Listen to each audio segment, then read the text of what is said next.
The small town of Willowbrook had a tradition unlike any other. Every April 1st, its residents engaged in a friendly battle of wits, setting up pranks meant to amuse rather than humiliate.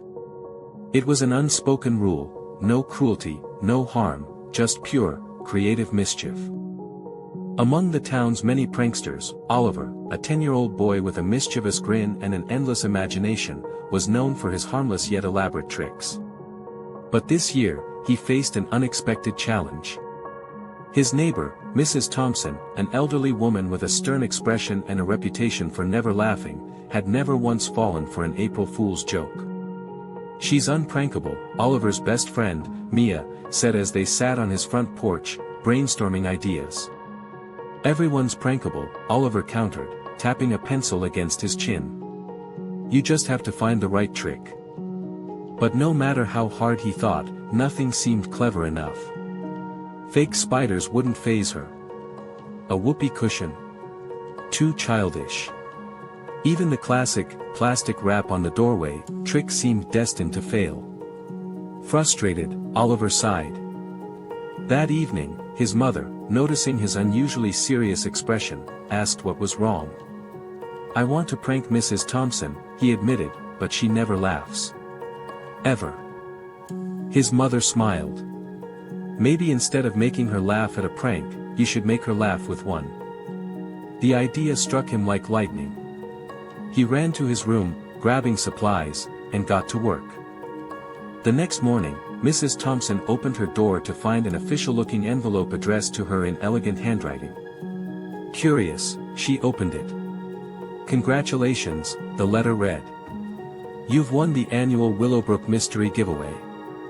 As our lucky winner, you are entitled to a day of unexpected surprises, starting now." Mrs. Thompson frowned. A scam? But it had no request for money, no suspicious details.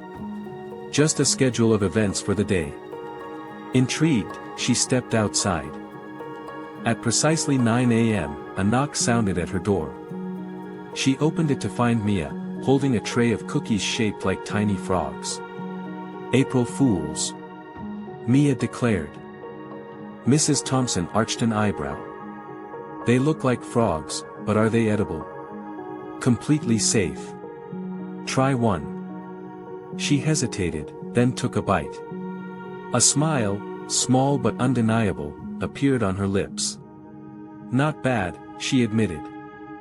At 11 a.m., another knock. This time, Mr. Jenkins, the town's barber, stood on her porch holding a small potted plant. But instead of flowers, it contained a bouquet of lollipops. "A garden of sweets for you," he said cheerfully. "No watering required." Mrs. Thompson let out a soft chuckle. Clever.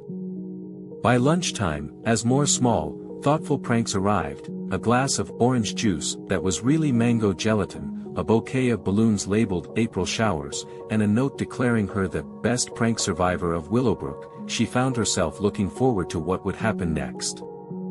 At 3 p.m., Oliver finally revealed himself, standing on her doorstep with a simple card. She opened it and read aloud. "Dear Mrs. Thompson, you may have thought you were unprankable, but the best trick isn't making someone fall for something, it's making them smile when they least expect it. Happy April Fools." For a moment, silence. Then, to Oliver's astonishment, Mrs. Thompson laughed. A real, warm, genuine laugh that seemed to surprise even her. "Well played," she said, patting his head. "I suppose I'll have to be on guard next year." Oliver grinned. "I wouldn't expect anything less."